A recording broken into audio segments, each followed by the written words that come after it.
Assalamualaikum warahmatullahi wabarakatuh.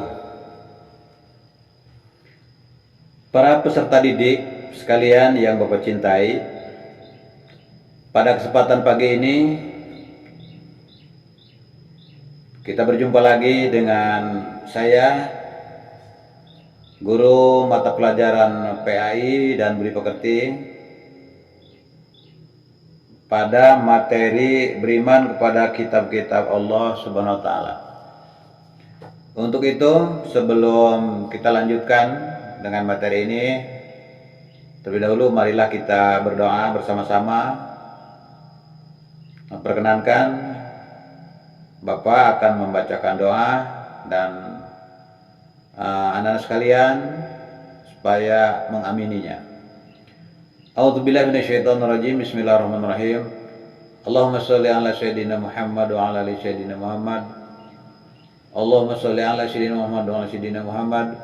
Allahumma sholli ala sayyidina Muhammad wa ala sayyidina Muhammad fil awwalin wa fil akhirin wa sallim radhiyallahu ta'ala an kulli sahabati rasul ajmain. Amin. Amin. Alhamdulillah wa min hamda yuwafi ni'amahu wa yukafi mazidah ya rabbana lakal hamdu kama yanbaghi li wajhikal karimati sultani. Allahumma inna nas'aluka ilman nafi'a wa amalan mutaqabbala wa rizqan halalan katsiran thayyiban. Allahumma nas'aluka ilman nafi'a wa amalan mutaqabbala wa rizqan halalan katsiran thayyiban. Allah nas'aluka ilman nafi'a wa amalan mutaqabbala wa rizqan halalan katsiran thayyiban.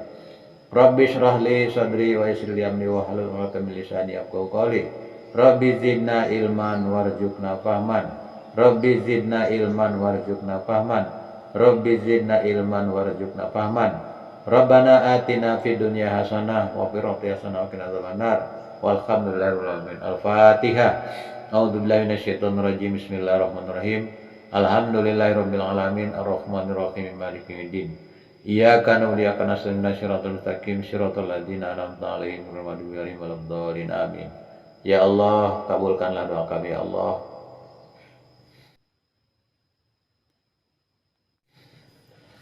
Baik, anak-anak sekalian, sebelum kita belajar, perkenankan Bapak akan membacakan tujuan pembelajaran kita pada kesempatan pagi ini.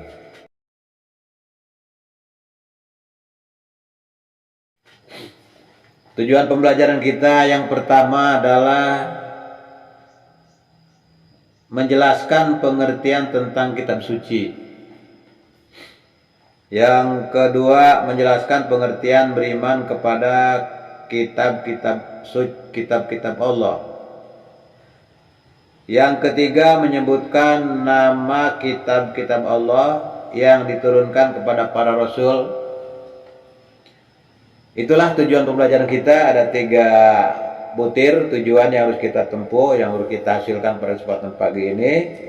Saya ulangi, silakan kalau mau dicatat secara ringkas silakan, atau mau diingat-ingat ya silakan.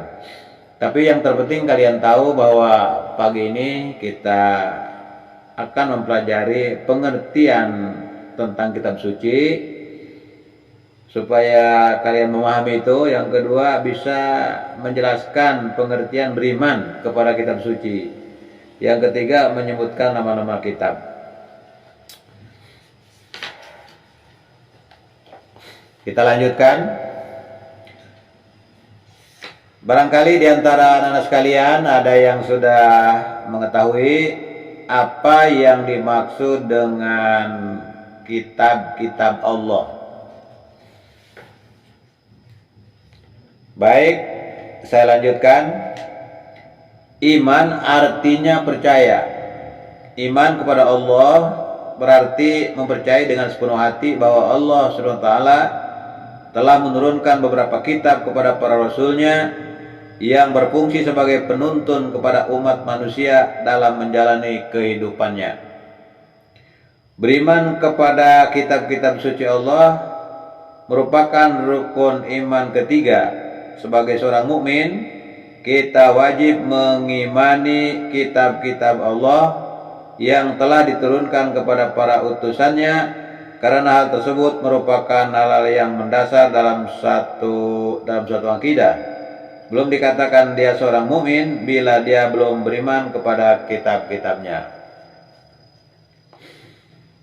Dalil yang berhubungan dengan beriman kepada kitab Allah adalah surat Quran surat An-Nisa ayat 136. A'udzu billahi minasyaitonir rajim. Ya ayyuhalladzina aminu billahi wa rasulihi wal kitabil ladzi nazzala ala rasulihi wal kitabil ladzi anzala min qabl.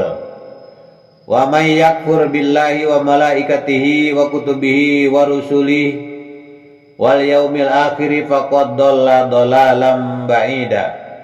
Shadaqallahul azim.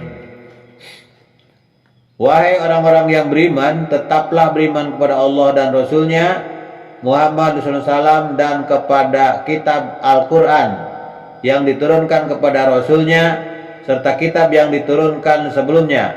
Barang siapa yang ingkar kepada Allah, malaikat-malaikatnya, kitab-kitabnya, rasul-rasulnya dan hari kemudian, maka sungguh orang itu telah tersesat sangat jauh. Kitab berasal dari bahasa Arab yaitu kitab, kata bayak tubuh kitaban, artinya sesuatu yang ditulis atau tulisan ya. Kitab itu artinya tulisan. Kitab juga diartikan sebagai perintah dan ketentuan yang tertulis.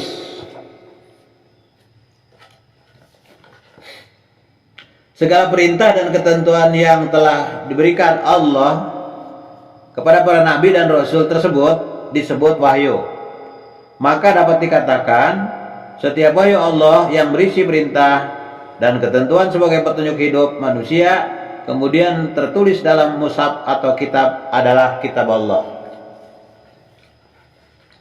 Tujuan dan maksud dari diturunkannya kitab-kitab tersebut adalah agar manusia beribadah kepada Allah SWT semata tanpa menyekutukannya dengan suatu apapun. Allah juga menghendaki agar kitab-kitabnya dijadikan sebagai the way of life, pandangan hidup bagi manusia untuk membimbing mereka dalam melakukan segala kebaikan, kehidupan jiwa, dan menerangi jalan kehidupan mereka. Kitab-kitab itu berisi tentang peraturan, ketentuan, perintah, dan larangan dari Sang Pencipta.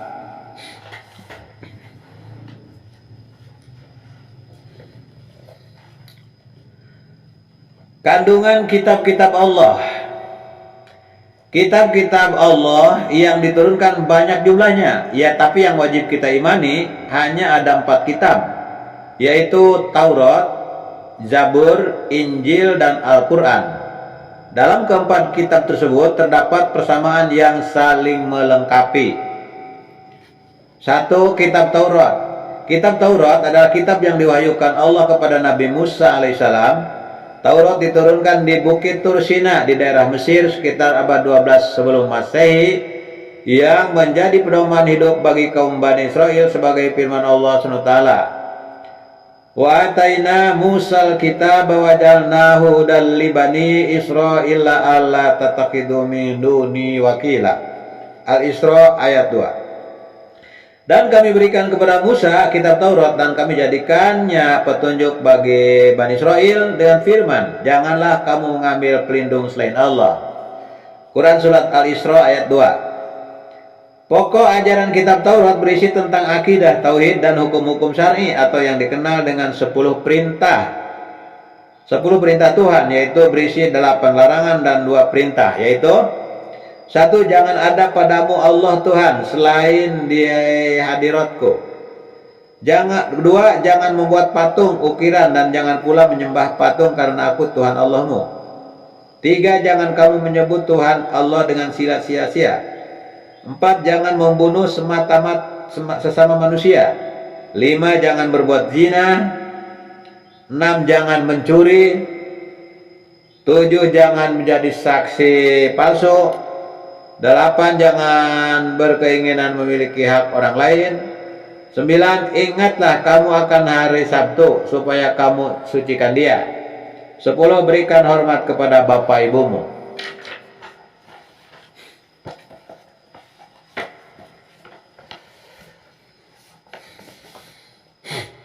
Kitab Zabur.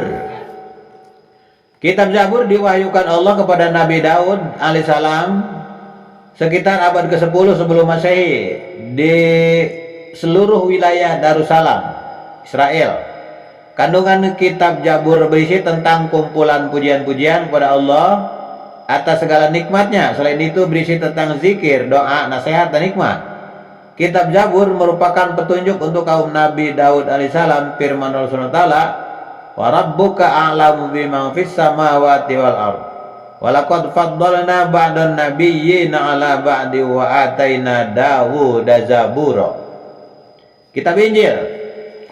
Yang ketiga, kitab Injil. Kitab ini adalah kitab yang diturunkan kepada Nabi Isa alaihissalam sekitar abad pertama Masehi di daerah Yerusalem. Kandungannya adalah ajaran untuk hidup dengan zuhud. Karena pada masa itu orang-orang Yahudi sedang dilanda kerakusan dan ketamakan pada harta. Isi lainnya sama dengan kitab-kitab sebelumnya, namun sebagian menghapus hukum-hukum yang tertera dalam kitab Taurat yang tidak sesuai di masa itu. Firman Allah SWT, "Wa qaffayna ala atharihim bi Isa ibn Maryam musaddiqan lima baina yadayhi minat Taurah wa atainahu al-injila fihi hudan wa nur wa musaddiqan lima baina yadayhi minat Taurati wa hudan wa mau'izatan lil muttaqin." Dan kami teruskan jejak mereka dengan mengutus Isa putra Maryam, membenarkan kitab yang sebelumnya, yaitu Taurat, dan kami menurunkan Injil kepadanya.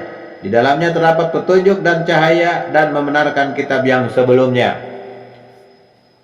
yaitu Taurat, dan sebagai petunjuk serta pengajaran untuk orang-orang yang bertakwa. Surat Al-Maidah ayat 46.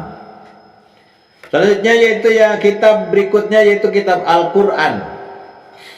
Al-Quran adalah kitab Allah yang diturunkan kepada Nabi Muhammad SAW pada abad ke-16 Masehi di dua kota, yaitu di Mekah dan Madinah, Saudi Arabia. Al-Quran berisi tentang akidah, hukum-hukum syariat, dan muamalah.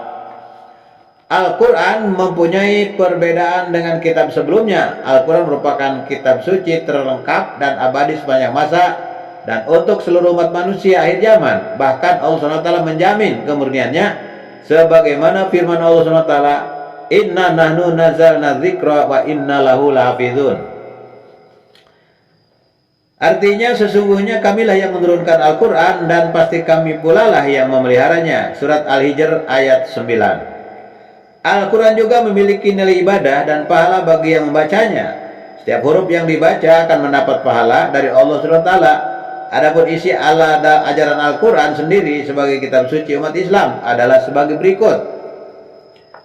Tauhid, yakni tentang keimanan kepada yang gaib, kitab Allah dan akhirat. Syariah berisi hukum-hukum Allah. Akhlak, yakni tentang pedoman akhlak atau budi pekerti. Ibadah, yakni tentang ketentuan hubungan manusia dengan Allah, seperti salat, zakat, puasa, dan lain-lain. Muamalah, yaitu tentang ketentuan hubungan dalam kehidupan sosial, misalnya dalam bernegara dan bermasyarakat, hukuman dagang, masalah pekerjaan, dan lain-lain. Yang keenam, sejarah, berisi tentang kisah-kisah para nabi, rasul, dan umat terdahulu. Yang kedelapan, wa'ad dan wa'id, artinya janji-janji Allah kepada orang yang beriman dan ancaman kepada orang-orang kafir akan adanya balasan dari hari kemudian. Yang kedelapan, ilmu pengetahuan. Sebagai kitab suci terakhir yang diturunkan, maka proses turunnya pun sangat istimewa dan berbeda dengan proses turunnya kitab-kitab terdahulu. Nabi Muhammad SAW menerima wahyu ini secara bertahap, yakni semenjak beliau diangkat menjadi Rasulullah hingga wafatnya. Sejarah mencatat bahwa proses turunnya Al-Quran secara bertahap selama 22 tahun, 2 hari, 2 bulan, dan 22 hari. Saya ulangi, proses turunnya Al-Quran secara bertahap selama 22 tahun, 2 bulan, dan 22 hari. Bukti nyata Al-Quran diturunkan secara bertahap adalah ayat Al-Quran sendiri. Allah berfirman dalam surat Al-Isra ayat 106 dan surat Al-Furqan ayat 32 sampai 3 dan 20 dan 33. A'udzubillahi minasyaitonir rajim wa qur'anan faraqnahu litaqra'ahu 'alan nasi 'ala muktin wa nazzalnahu tanzila. Artinya, dan Al-Quran kami turunkan berangsur-angsur agar engkau Muhammad membacakannya kepada manusia perlahan-lahan, dan kami menurunkannya secara bertahap. Quran surat Al-Isra ayat 106. A'udzubillahi minasyaitonir rajim. Wa qala alladziina kafaru laula nuzzila 'alaihil qur'anu jumlatan wahidah. Kadzalika linutsabbita bihi fu'adaka wa rattalnahu tartila. Wala ya'tunaka bimatsalin illa jinaka bilhaqqi wa ahsana tafsira. Dan orang-orang kafir berkata, mengapa Al-Quran itu tidak diturunkan kepadanya sekaligus? Demikianlah agar kami memperteguh hatimu Muhammad dengannya, dan kami membacakannya secara tartil, berangsur-angsur, perlahan dan berat. 32 mereka orang-orang kafir itu tidak datang kepadamu membawa sesuatu yang aneh, melainkan kami datangkan kepadamu yang benar dan penjelasan yang paling baik. Namun dalam satu riwayat disebutkan bahwa sebelum Al-Quran disampaikan kepada Nabi Muhammad SAW, Al-Quran sudah terlebih dahulu diturunkan, yaitu sebanyak 2 kali, tetapi tidak bertahap melainkan sekaligus satu Al-Quran. Pendapat ini dapat kita lihat dalam kitab Manahilul Irfan fi Ulumil Quran karangan Imam Al-Zarqani. Tahapan pertama Al-Quran diturunkan oleh Allah ke Lauhil Mahfuz. Hal ini dapat dibuktikan sebagaimana firman Allah dalam surat Al-Buruj ayat 21 dan 22. Ayat 21 dan 22. A'udzubillahi minasyaitonir rajim. Bal huwa Qur'anum Majid fi lauhim mahfuz. Artinya, bahkan yang didustakan itu ialah Al-Quran yang mulia, yang tersimpan dalam tempat yang terjaga, Lauhil Mahfuz. Quran surat Al-Buruj ayat 21 dan 22. Tahapan kedua turunnya dari Lauhil Mahfuz ke langit dunia atau Baitul Izzah. Prosesnya pun hanya 1 malam, yaitu pada malam Lailatul Qadar, buka bulan Ramadan. Hal ini dijelaskan dalam Al-Quran surat Ad-Dukhan ayat 3, Al-Qadar ayat 1 dan Al-Baqarah ayat 185. A'udzubillahi minasyaitonir rajim. Inna anzalnahu fi lailatin mubarakatin inna kunna munzirin. Sesungguhnya kami menurunkan pada malam yang diberkahi, sungguh kamilah yang memberi peringatan. Surat Ad-Dukhan ayat 3. Dilanjutkan dengan surat berikutnya. Bismillahirrahmanirrahim. Inna anzalnahu fi lailatul qadr. Sesungguhnya kami telah menurunkannya Al-Quran pada malam Qadar. Surat Al-Qadar ayat 1. Syahrul Ramadan alladzi unzila fihil Qur'anu hudan lin-nasi wa bayyinatin minal huda wal furqan. Bulan Ramadan adalah bulan yang di dalamnya diturunkan Al-Quran sebagai petunjuk bagi manusia dan penjelasan-penjelasan mengenai petunjuk itu dan pembeda antara yang benar dan yang batil. Sepanjang diturunkan Al-Quran kepada Nabi Muhammad SAW, ada 2 periode waktu yang mewarnai turunnya Al-Quran, yaitu periode sebelum hijrah ke Madinah dan periode setelah hijrah ke Madinah. Surat yang tergolong periode sebelum hijrah dikenakan dengan surat Makkiyah, dengan ciri-ciri kandungan isinya tentang tauhid, ketuhanan dan keimanan. Mayoritas surat-surat pendek umumnya turun di kota Mekah dan suratnya diawali dengan lafaz ya ayyuhan nas. Sedangkan surat dengan periode setelah Madinah hijrah di Madinah akan dimulai dengan ciri-cirinya adalah kandungan isinya ya ayyuhalladzina amanu. Ayat pertama turun. Ulama sepakat bahwa ayat yang pertama kali turun adalah surat Al-Alaq ayat 1 sampai 5. A'udzubillahi minasyaitonir rajim. Bismillahirrahmanirrahim. Iqra bismi rabbikal ladzi khalaq. Iqra wa rabbukal akram. Alladzi 'allama bil qalam. 'Allamal insana ma lam ya'lam. Itulah ayat yang pertama kali diturunkan oleh Allah kepada Nabi Muhammad melalui malaikat Jibril. Permulaan wahyu yang diterima oleh Allah SAW, diterima Rasulullah SAW, ialah mimpi yang benar dan tidur. Setiap kali bermimpi, beliau melihat ada yang datang bagaikan cahaya yang terang di tepi pagi.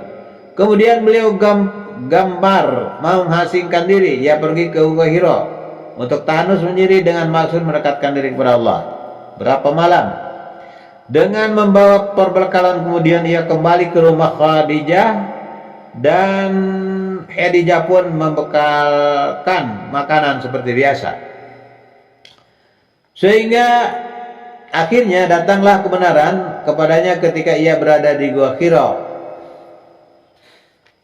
Itu Jibril datang kepadanya dan berkata, bacalah. Rasulullah menjawab, aku tidak pandai membaca. Lalu Jibril merangkul dan melukuk hingga aku merasa gemetar. Kemudian dia melepaskan aku lalu bertanya, bacalah. Aku menjawab gemetar. Aku tidak pandai membaca. Lalu dia merangkul dan memelukku untuk kedua kalinya sehingga aku merasa gemetar. Aku menjawab, aku tidak pandai membaca. Lalu dia merangkul dan memelukku untuk ketiga kalinya sehingga aku merasa gemetar. Kemudian dia melepaskan aku lalu berkata, bacalah. Wahai Muhammad, dengan nama Tuhanmu yang menciptakan. Dia telah menciptakanmu yang maha mulia. Dia telah menciptakan manusia dari segumpal darah. Bacalah, dan Tuhanmu yang mulia, maha mulia, yang mengajar manusia dengan pena. Dia mengajarkan manusia apa yang tidak diketahuinya. Hadis riwayat Bukhari dan Muslim. Meskipun masih ada pendapat yang mengatakan bahwa surat yang pertama kali turun adalah surat Al-Mudaththir atau surat Al-Fatihah, namun pendapat tersebut tidaklah kuat. Ayat terakhir turun. Ada dua pendapat tentang ayat terakhir yang diturunkan Allah SWT kepada Nabi Muhammad SAW. Pertama, menurut pendapat yang kuat adalah ayat ke-281 surat Al-Baqarah, yaitu wattaqu yawma turja'una fihi ila Allah thumma tuwaffa kullu nafsin ma kasabat wa hum la yuzlamun. Al-Baqarah 291. Dan takutlah pada hari ketika kamu semua dikembalikan kepada Allah, kemudian setiap orang diberi balasan yang sempurna sesuai dengan apa yang telah dilakukan, dan mereka tidak dizalimi. Quran surat Al-Baqarah ayat 2. Menurut Imam Sayuti, saat ini turun 9 hari sebelum Nabi Muhammad SAW wafat. Beliau wafat pada masa Rabiul Awal tahun 1011 Hijrah. Pendapat ini disetujui saudara oleh istrinya. Beliau wafat pada bulan Rabiul Awal tahun 14 Hijrah. Pendapat ini diperkuat dengan keterangan Imam Az-Zarqani dalam buku kitabnya Manahilul Irfan fi Ulumil Quran yang menyebutkan hadis riwayat Imam Nasa'i dan Ibnu Abi Hatim yang bersumber dari Ikrimah dan dari Ibnu Abbas radhiyallahu anhu. Kedua ayat 3 surat Al-Maidah, yaitu al-yawma aqmaltu lakum dinakum wa atmamtu alaikum ni'mati wa raditu lakum Islam madina. Pada hari ini telah aku sempurnakan agamaku untukmu dan telah aku cukupkan nikmatku bagimu dan telah aku ridhoi Islam sebagai agamamu. Pendapat ini didasari oleh keterangan Ibnu Abbas dan Abu Muhammad As-Subdi bahwa ayat 3 surat Al-Maidah ini turun ketika Nabi Muhammad SAW sedang melaksanakan haji tanggal 9 Zulhijjah tahun 10 Hijriah, hijrah terakhir Nabi Muhammad ya. Berdasarkan dua pendapat di atas, dapat disimpulkan bahwa ayat terakhir yang diturunkan secara mutlak adalah surat Al-Baqarah ayat 281. Hal ini sesuai riwayat yang menyebutkan bahwa Nabi Muhammad SAW masih hidup selama 9 hari setelah ayat ini turun. Yang berikutnya adalah suhuf. Apa itu suhuf? Suhuf adalah kitab Allah.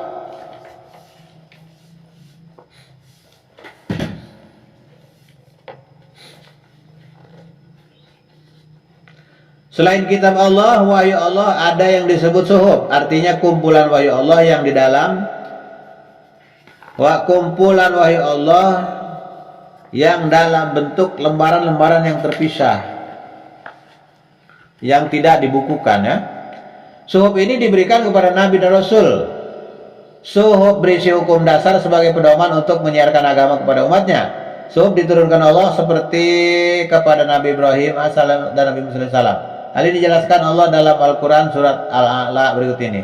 Inna hadza lafi suhufil ula suhuf Ibrahim wa Musa. Sesungguhnya ini terdapat dalam kitab-kitab yang terdahulu 18, yaitu kitab-kitab Ibrahim dan Musa salam. Di antara nabi yang sering menerima suhuf adalah Nabi Adam salam, Nabi Sis alaihissalam, Nabi Idris alaihissalam, Nabi Ibrahim alaihissalam, Nabi Musa alaihissalam. Apakah ada unsur-unsur lain dalam pembelajaran ini? Yang tentu saja ada hubungannya dengan masalah kitab ya. Jadi kitab itu adalah hukum, cerita orang-orang dulu, cerita para nabi, menceritakan surga dan neraka. Tetapi di dalam Al-Quran juga ada isyarat-isyarat yang menunjukkan adanya alam semesta ini. Seperti matahari, hujan, bumi, bintang, bulan, itu selalu disebutkan dalam Al-Quran. Kemudian di antara nabi yang menerima suhuf antara lain ada Nabi Adam, Nabi Sis, Nabi Idris, Nabi Ibrahim, Nabi Musa. Beriman kepada kitab Allah berarti meyakini dengan sepenuh hati bahwa Allah benar-benar telah menurunkan wahyunya kepada para nabi pilihan sebagai petunjuk dan pedoman yang kehidupan di dunia agar manusia selamat. Cara beriman kepada kitab-kitab Allah. Beberapa cara beriman kepada kitab-kitab suci Allah adalah sebagai berikut. 1. Beriman dan meyakini bahwa kitab-kitab suci Allah tersebut diturunkan dari Allah SWT. Kitab suci bukan buatan para nabi dan rasul ataupun manusia. Jadi kitab Allah itu bukan ciptaan manusia, bukan pembicaraan Nabi Muhammad, tapi itu adalah murni dari Allah. Nabi Muhammad atau malaikat Jibril itu hanya menyampaikan saja. 2. Beriman Beriman dan percaya semata-mata kitab suci yang kita ketahui seperti Al-Quran diturunkan kepada Muhammad, Injil diturunkan kepada Nabi Musa, Taurat diturunkan kepada Nabi Musa, dan kitab Zabur yang diturunkan kepada Nabi Daud. Dan beriman secara global kepada kitab-kitab yang tidak kita ketahui. Yang ketiga, meyakini kebenaran informasi yang terkandung dalamnya dan mengamalkan kitab yang terakhir dan menghapus kitab-kitab sebelumnya.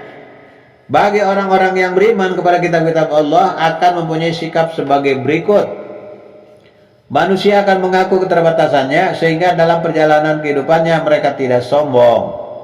Orang-orang yang mengimani kitab-kitab Allah dapat belajar dari orang-orang yang hidup pada masa lampau. Dengan hal tersebut kita tidak mengulang kesalahan orang-orang terdahulu dan mampu mengikuti kebaikan-kebaikan mereka. 3. Orang-orang yang mengamalkan isi kitab terlihat dari sikap keseharian, yaitu sikap jujur, amanah, bersyukur, bertawab, disiplin, dan sebagainya. Sebagaimana perintah Allah SWT dan kitab suci untuk itu, maka sebagai orang beriman harus senantiasa mengingat Allah SWT pada awal surat Al-Baqarah. A'udzubillahi minasyaitonir rajim. Dzalikal kitabul la raiba fihi hudal lil muttaqin. Kitab Allah ini tidak ada keraguan padanya, petunjuk bagi manusia mereka yang bertakwa. Itulah anak-anak sekalian materi kita pada kesempatan pagi ini. Kalau ada yang bertanya nanti silakan dibikin catatan, catat 3 hal penting yang kalian dapat tangkap dari apa yang Bapak bacakan tadi. Mudah-mudahan ada manfaatnya. Dan nanti ditulis hal-hal penting itu, kemudian kalian silakan berdiskusi, tanya jawab dengan teman, dicarikan jawabannya, dan saya akan memantau kalian. Jangan ada yang bermain-main, belajar dengan baik, karena kalian adalah putra-putri bangsa atau generasi muda yang diharapkan oleh orang tua supaya kalian meneruskan perjuangan orang tua kalian untuk membangun masyarakat, membangun negara, tentu saja anak-anak sekalian harus menguasai disiplin ilmu, baik itu ilmu agama maupun ilmu umum. Khususnya ilmu agama, materi iman kepada Allah, iman kepada kitab-kitab Allah, sebagaimana yang tadi sudah kita ajarkan, yang sudah sebutkan tadi. Demikian, mohon maaf, mari kita tutup pertemuan kita dengan baca Alhamdulillah. Alhamdulillahirrahmanirrahim. Assalamualaikum warahmatullahi wabarakatuh.